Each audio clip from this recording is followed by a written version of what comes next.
আজকে সর্বভারতীয় তৃণমূল কংগ্রেসের পক্ষ থেকে এই প্রেস কনফারেন্স মাননীয় সাংসদ এবং দলের স্পোকসম্যান শ্রী পার্থ ভৌমিক উপস্থিত, আমি ডক্টর শশী পাঁজা। এবং প্রসঙ্গটা দিল্লিতে গতকালকে যে বিস্ফোরণ হয়েছে সেই প্রসঙ্গটা নিয়ে আমরা তিনটি কথা বলবো।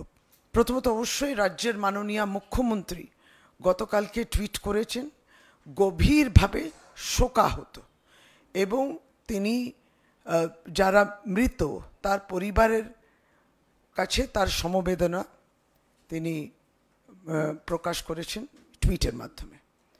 সর্বভারতীয় তৃণমূল কংগ্রেসের সাধারণ সম্পাদক শ্রী অভিষেক বন্দ্যোপাধ্যায়ও টুইট করেছেন এবং এক কথায় বলেছেন যে আমরা শকড, আমরা এবং গুরুত্বপূর্ণ আরও দু তিনটি বিষয়, যেটা একবারই ভারতবর্ষের রাজধানী তো যেখানে ব্লাস্টটা হয়েছে, এবং আমরা সকলেই তিনি বলেওছেন যে গতকাল 10ই নভেম্বর 350 কিলোগ্রাম ফরিদাবাদে এক্সপ্লোজিভস পাওয়া গেছে, তারপরেও এই ঘটনাটা। অর্থাৎ তিনি দাবি রেখেছেন যে একটা এসআইটি গঠন হোক, যেটা কোর্টের সুপারভিশনে এই সমস্ত সত্যটা কি সেটা দেখা হবে। আমরা আজকে প্রেস কনফারেন্সের মাধ্যমে এই প্রসঙ্গে আমাদের সভানেত্রী এবং দলের সর্বভারতীয় সম্পাদকের পক্ষ থেকে আমরা দুজনই পার্টির পক্ষ থেকে আমরা এই কথাটা প্রথমেই তুলে দিই যে দেশের স্বরাষ্ট্রমন্ত্রীর আমরা ইস্তফা চাই, তার আমরা রেজিগনেশন চাই। আমরা সত্যি এখন ভারতীয় নাগরিক তো আমরা কিছুটা নিশ্চয়ই শোকাহত, আমরা নিশ্চয়ই, কিন্তু তার সঙ্গে আমরা কোথাও না কোথাও একটু ক্ষুব্ধ হচ্ছি, আমরা একটু উত্তেজিত হচ্ছি, আমরা একটু চিন্তিত ভারতীয় নাগরিক। কারণ ঠিক বুঝতে পারছি না যে গতকাল দিল্লির রাজধানীতে এখন যেটা বলছেন টেরোরিস্ট অ্যাটাক, যারা দায়িত্বে রয়েছেন দিল্লি পুলিশ, স্বরাষ্ট্রমন্ত্রী মন্ত্রকের অন্তর্ভুক্ত স্বরাষ্ট্রমন্ত্রী, দেশের গৃহমন্ত্রী এবং দেশের প্রধানমন্ত্রীর দিকে তাকিয়ে রয়েছে ভারতবর্ষ। কিন্তু আমরা আস্থা পাবো কোত্থেকে? আমরা আস্থা পাচ্ছি না, কারণ গতকালকে স্বয়ং স্বরাষ্ট্রমন্ত্রী বলছেন, যখন তিনি স্পট ভিজিট করেছেন এবং সাংবাদিকরা জিজ্ঞেস করেছেন যে এখানে কি কোনো টেররিস্ট অ্যাটাক মনে হচ্ছে, বললো আভি নেই মালুম। মানে এখনও, তখন তিনি নির্দিষ্টভাবে টেররিস্ট অ্যাটাক কিনা বলতে পারছেন না। কে বলবে? আর কেন বা আমাদের অভ্যন্তরীণ সুরক্ষা এইভাবে তার পতন ঘটছে? কেন there is a collapse of internal security? देश की आंतरिक सुरक्षा की पतन क्यों हो रही है? এই প্রশ্নের জবাবটা কে দেবে? পরপর 2014 ভারতীয় জনতা পার্টি সরকারের আসার পরে আমরা কিন্তু ক্রস বর্ডার টেরোরিজম এবং এইভাবে একবারই দেশে যেটাকে ইন্টারনাল সিকিউরিটি যেই জায়গায় পৌঁছেছে সেটা আমরা দেখেছি। আমাদের লাইনে দাঁড় করিয়ে দিয়েছিলেন আপনারা 2016-তে, বলেছিলেন নোটবন্দি, এই নোট যদি বন্ধ করা হয় তাহলে একবারই সন্ত্রাসবাদ বন্ধ হয়ে যাবে। আমরা দাঁড়িয়ে গেলাম লাইনে, কোনো অসুবিধা হয়নি। সন্ত্রাসবাদ বন্ধ হবে, আতঙ্কবাদ বন্ধ হবে, কিন্তু হয়নি। আমরা কিন্তু পরপর বছরগুলো সেগুলো আরও বলবো, কিন্তু আস্থা যেখান থেকে পাওয়ার কথা সেই আস্থা আমরা পাচ্ছি না। কেন আমরা কেন হতাশাগ্রস্ত হচ্ছি? কারণ দেশের স্বরাষ্ট্রমন্ত্রী নির্বাচন নিয়ে ব্যস্ত, ভারতীয় জনতা পার্টি একবারই সাইলেন্ট ইনভিজিবল রিগিং নিয়ে ব্যস্ত, দেশের প্রধানমন্ত্রী দেশ ছেড়ে চলে গেছেন ভুটান। ভারতবর্ষ আশ্বাস কিংবা আস্থা পাবে কোত্থেকে? যারা দায়িত্বে রয়েছেন তারা দায়িত্ব এড়িয়ে যাচ্ছেন, দায়িত্ব নিচ্ছেন না। অ্যাকাউন্টেবিলিটিটা কোথায়? পরপর যে ঘটনাগুলো ঘটেছে বিস্তারিত পার্থদা বলবেন। আমরা কিন্তু যেটা বলছি, মানুষের মৃত্যু হয়েছে, death of civilians, death of army personal হয়েছে। বিগত বছরগুলোতে আমরা যদি উল্লেখ করি, অনেকগুলো এইভাবে হামলা, আতঙ্কবাদীরা যে হামলা করেছে, টেররিস্ট অ্যাটাক যেটা হয়েছে, সেখানে আর্মি তাদেরকেও আমরা হারিয়েছি। তাহলে এই যে পেহেলগাঁওতে বলা হলো যে পেহেলগাঁওতে অপারেশন সিন্দুর হয়েছে, কারণ ওটা টেররিস্ট অ্যাটাক ছিল, এরপর একটাও হবে না। যদি কোনো আক্রমণ হয় ওটাকে আমরা টেররিস্ট অ্যাক্টিভিটি বলবো, তাহলে তারপরে কি?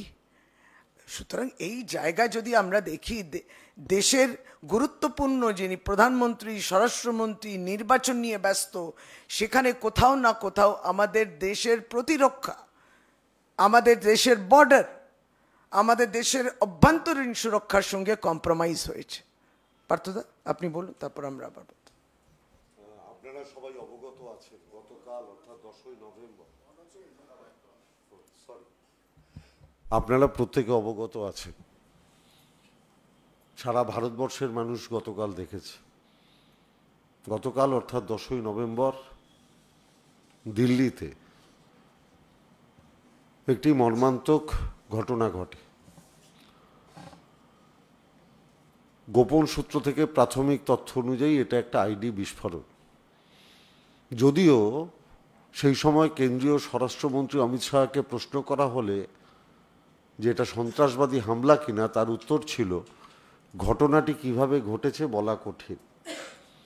অর্থাৎ যার হাতে দেশের নিরাপত্তা তিনি বলছেন ঘটনাটা কিভাবে ঘটেছে সেটা বলা কঠিন। অর্থাৎ স্বরাষ্ট্রমন্ত্রী নিজেই যদি হামলার প্রকৃতি নির্ধারণ করতে না পারেন, তাহলে দেশবাসী কার উপর ভরসায় থাকবে?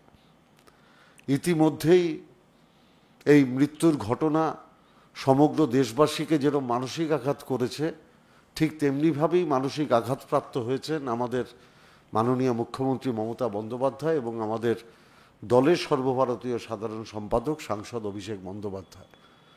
তারা তাদের মনের দুঃখ তারা গভীর প্রকাশ করেছেন এবং গভীরভাবে শোক জ্ঞাপন করেছেন এবং পরিবারের পাশে দাঁড়ানোর কথা বলেছেন। আমার মূলত প্রশ্ন আমাদের দলের পক্ষ থেকে, যে এটা কি বিজেপির আমলের প্রথম ঘটনা?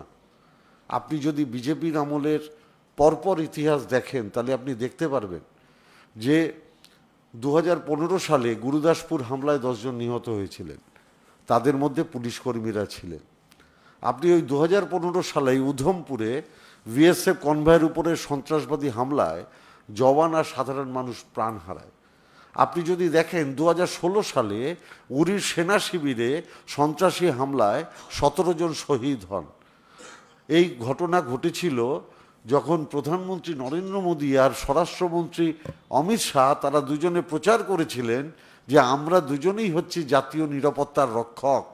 সেই একই বছরে পাঠানকোটে 7 জন ভারতীয় সেনা আর 1 জন বেসামরিক নাগরিক তারা নিহত হন। 2019 সালে পুলওয়ামার সমস্ত খবর থাকা সত্ত্বেও 40 জন সিআরপিএফ জওয়ান প্রাণ হারান। আপনারা জানেন যে তৎকালীন রাজ্যপাল সতপাল মালিক পরবর্তীকালে কি বলেছিলেন?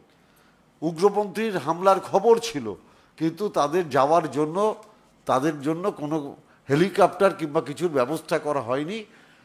মারা গেলেন আমার 40 জন সিআরপিএফ জওয়ান। আর নিজেদের গাফিলতি ঢাকতে গিয়ে তারা দেখাতে লাগলেন যে আমরা পাকিস্তানের বিরুদ্ধে কতটা আক্রমণাত্মক। এবং একই ঘটনা আপনি যদি লক্ষ্য করে দেখেন, 2020 সালের 19শে জুলাই আমাদের মাননীয় প্রধানমন্ত্রী দাবি করেছিলেন না কেউ আমাদের সীমান্ত পেরিয়ে প্রবেশ করছে, না কেউ ভেতরে ঢুকে আছে। এই ঘটনা ঘটার পরে 2025 সালে আপনারা দেখুন পহেলগাঁওয়ে 26 জনের প্রাণহানি হলো। তাহলে প্রধানমন্ত্রীর কথার মূল্য থাকে না, দেশের স্বরাষ্ট্রমন্ত্রীর কথার মূল্য থাকে না, দেশের মানুষ নিরাপত্তাহীনতায় ভুগছে। সকালবেলা ফরিদাবাদে বিস্ফোরক রাইফেল পাওয়া সত্ত্বেও কোথাও রেড অ্যালার্ট জারি করা হলো না।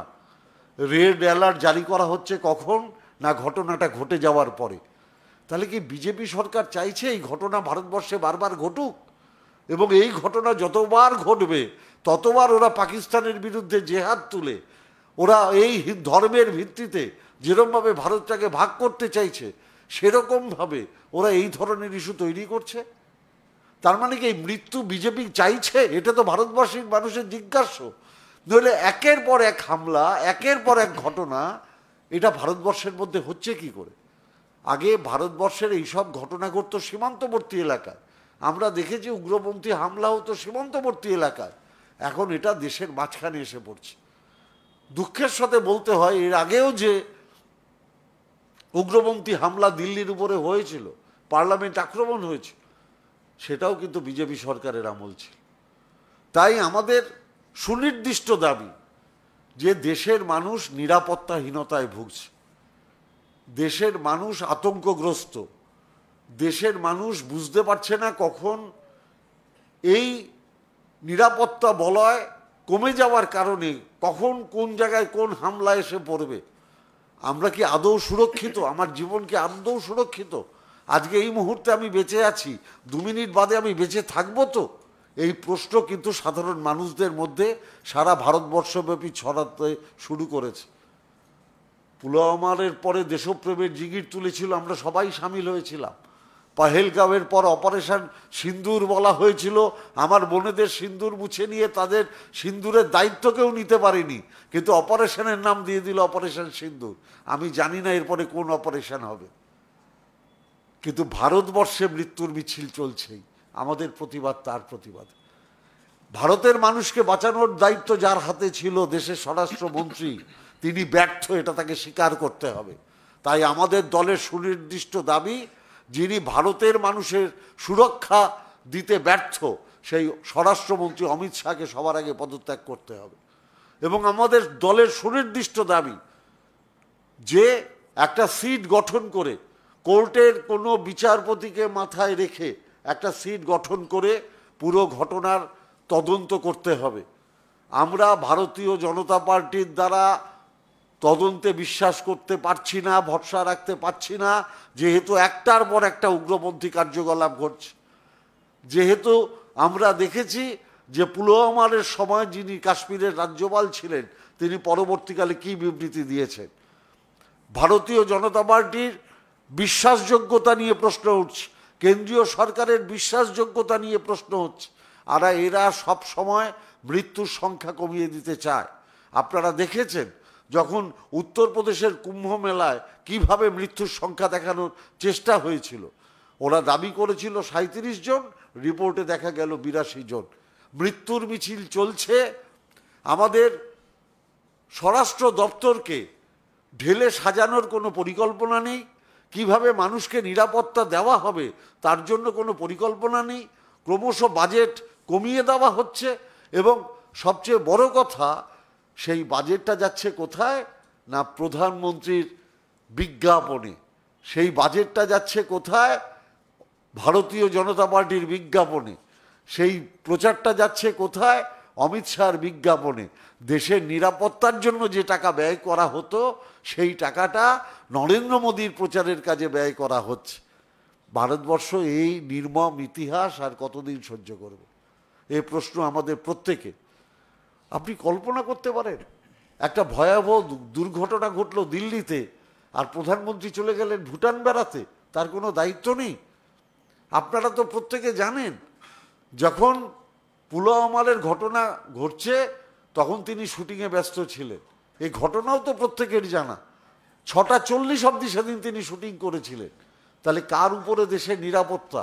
কাকে মানুষ ভরসা করবে? দেশকে চরম মূল্য চোকাতে হচ্ছে এমন একটা সরকারের জন্য যারা শাসন আর নিরাপত্তার বদলে সবচেয়ে বেশি প্রচারমুখী আর চমক দিতে বেশি আগ্রহী। দেশের মানুষ জবাব চায়। যারা মারা গেলেন সেই শহীদদের পরিবার ন্যায় বিচার চায়। দেশ চায় নেতৃত্ব, দেশ কোনো অজুহাত চায় না। কয়েকটি উদাহরণ দিয়ে দিয়েছে, কারণ আমরা কিন্তু ভীষণ অ্যাগ্রেসিভলি স্বরাষ্ট্রমন্ত্রীর রেজিগনেশন, ইস্তফা চাইছে।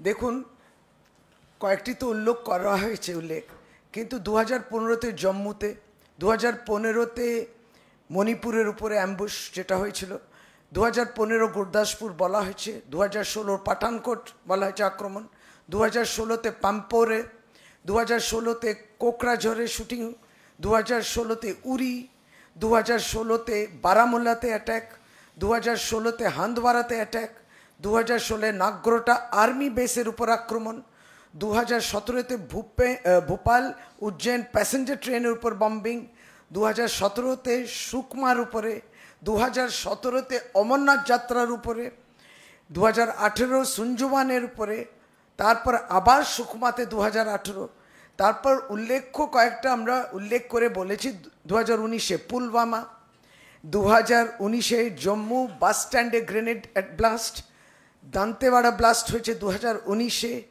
2019-এ জুন মাসে কাশ্মীরে, 2020-তে আবার সুকমা মাওয়িস্টদের সে আক্রমণ, সেখানে 2021-এ আবার সুকমা বিজাপুরেতে, 2023-এ রাজৌরিতে, 2023 ইলাথোড়ে, আবার দান্তেওয়াড়াতে 2023-এ, তারপর আর্নাকুলামে হয়েছে সেন্টারে, 2024-এ বেঙ্গালুরু ক্যাফেতে হয়েছে, 2024-এ রিয়াসিতে হয়েছে, 2025-এ পাহলগাঁওতে হয়েছে।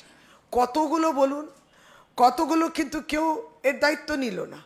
যারা দায়িত্বে রয়েছেন তারা, আমাদের ইন্টেলিজেন্সটা ফেলিয়ার হচ্ছে। আমাদের ইন্টেলিজেন্স কেন এই সমস্ত ক্যাপচার করতে পারছে না যে এতগুলো কি মাইন্ড মডিউল আছে ইত্যাদি আছে। বিষয়টা হচ্ছে যে অনেকটাই পোস্টমর্টম মতো হয়ে গেছে, মৃত্যু, তারপর বিভিন্ন কারণগুলো হচ্ছে, কিন্তু দেশের রাজধানীতে লোক বসে রয়েছেন এবং এতটা সময়, ফরিদাবাদ তো এনসিআর রিজনে পড়ে। এইটাই এই জন্যে যে বিজেপি এত হেট এবং বিগট্রি, BJP is spreading hate and bigotry and so busy with it that they have no time to look into the lapses, the grave lapses of internal security and the incidents of cross-border terrorism. কোনো সময় নেই তো, এখানে SIR করতে হবে যদি ভোটে জেতা যায়। বিহারে বক্তব্য রাখতে ব্যস্ত সকলে, দিল্লিতে এমসিডি বাই ইলেকশন হবে, দিল্লি মুখ্যমন্ত্রী ওখানে ব্যস্ত, সবাই নির্বাচন নিয়ে ব্যস্ত, কোনো অসুবিধাই নেই। দেশের কি হলো, দেশে লাঠে উঠে গেল, আর এখানে মৃত্যু হচ্ছে ভারতীয় নাগরিকদের।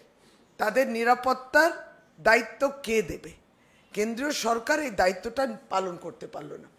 পার্লামেন্ট পর্যন্ত, পার্লামেন্টে আপনার মনে আছে তো 2023-এ দেশের সংসদ তখন ইন সেশন, লোক ঢুকে পড়লো, তাকে টিকিট দিয়েছিল ঢোকার জন্য, পাস দিয়েছিল একজন ভারতীয় জনতা পার্টির এমপি। কি হলো? আসলে ঘটনাটা ঘটছে, তারপর তার শেষটা কেউ দেখছে না। শেষ কোথায় হলো, কে দায়বদ্ধ, দায়বদ্ধতাটা নিল কে, কেউ বলছেন না কিছু।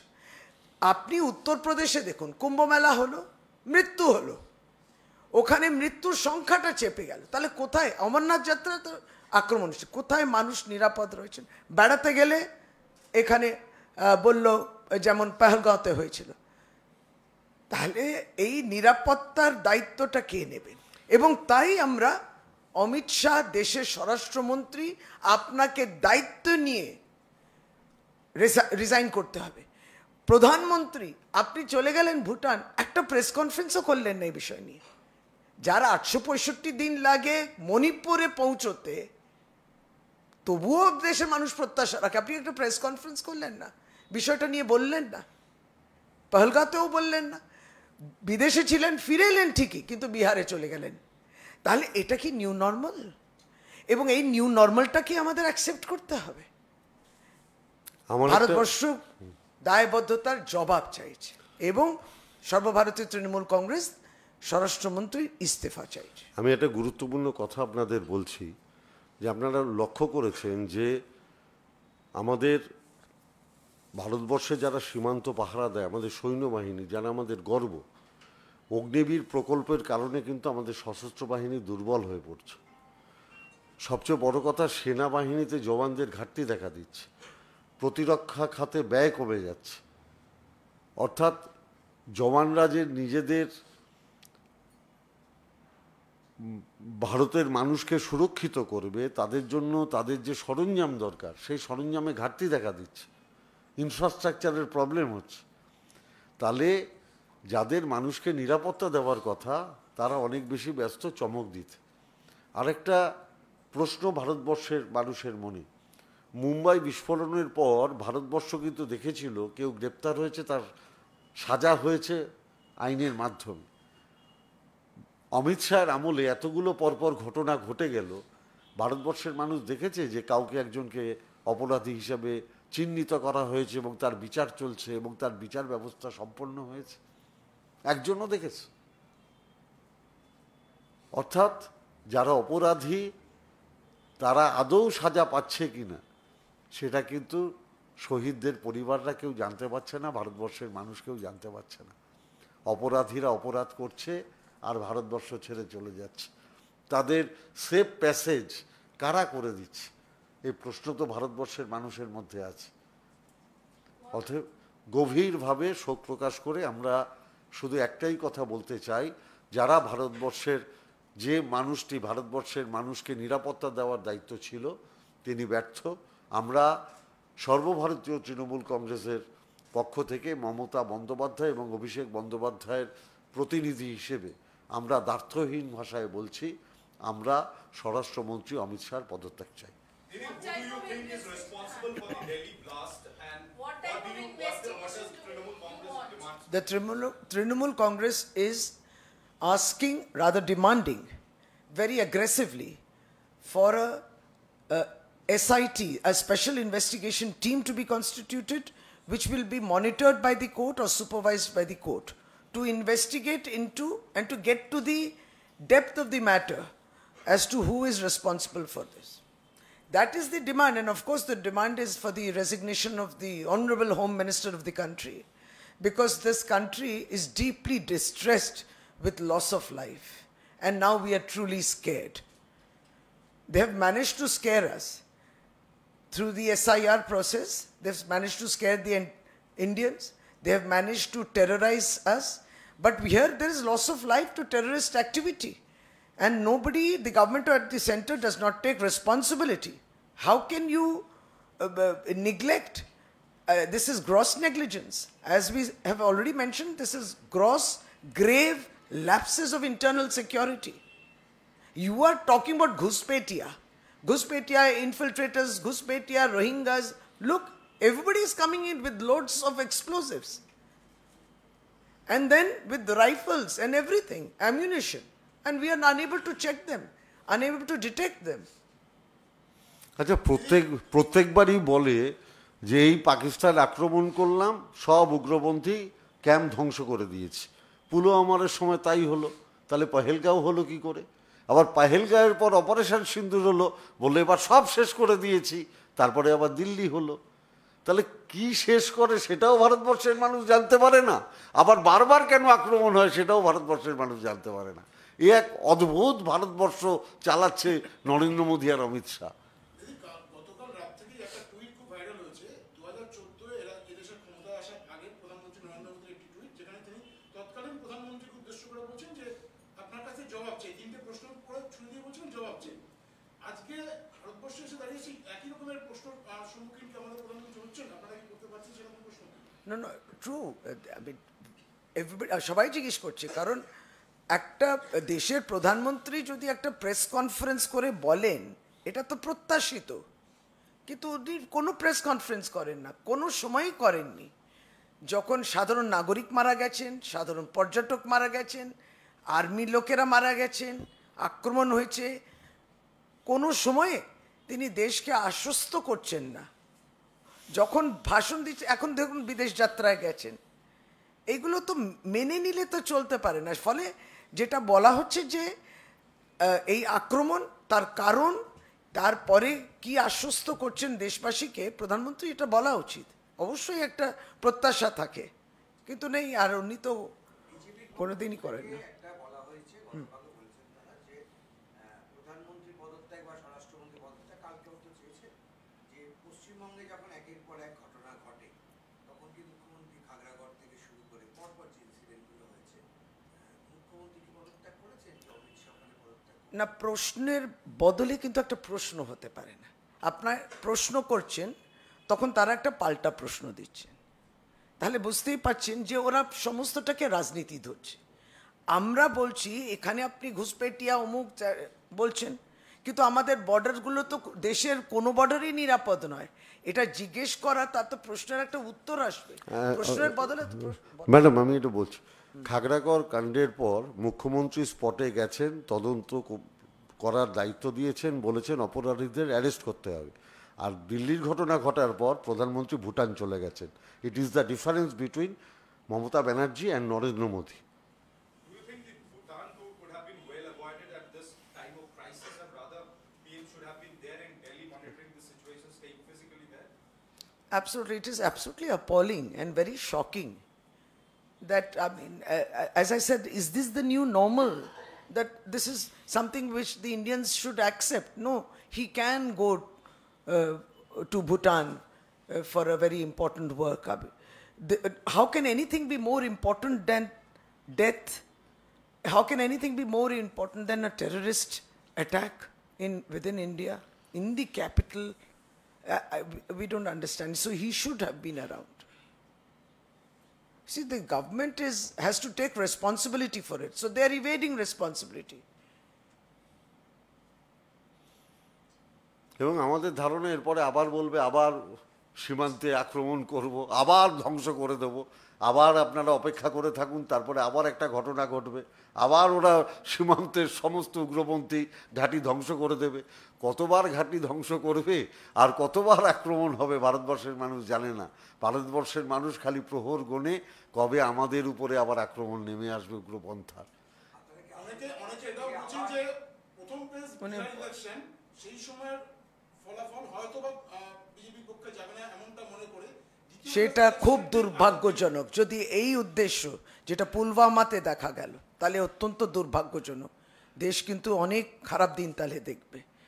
এটা তো অলরেডি সতপাল মালিক তৎকালীন কাশ্মীরের রাজ্যপাল তিনি বলে দিয়েছেন যে এই মৃত্যু, পুলওয়ামার মৃত্যু ইচ্ছাকৃতভাবে ভারতীয় জনতা পার্টি ঘটিয়েছে এবং এটা প্রধানমন্ত্রী, স্বরাষ্ট্রমন্ত্রী সব জানতেন।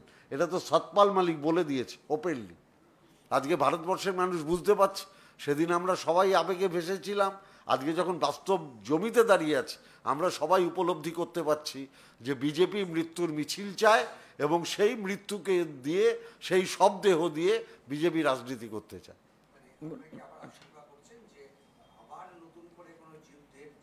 হ্যাঁ, আবার একটা যুদ্ধে দেখুন না, এটা আমাকে বলতে হবে কেন, সারা ভারতবর্ষের সমস্ত মানুষ জানে যে আবার এটাকে কেন্দ্র করে একটা যুদ্ধের জিগির তুলে যদি আবার কিছুটা পথ এগোনো যায়। Partha, do you believe that this was just a terror attack, or there could be a possibility that could be something else? And second is that do you think that there could be another action that we are waiting to see at the borders in the western or the northern side? No, we are waiting to see any war happening in the border area.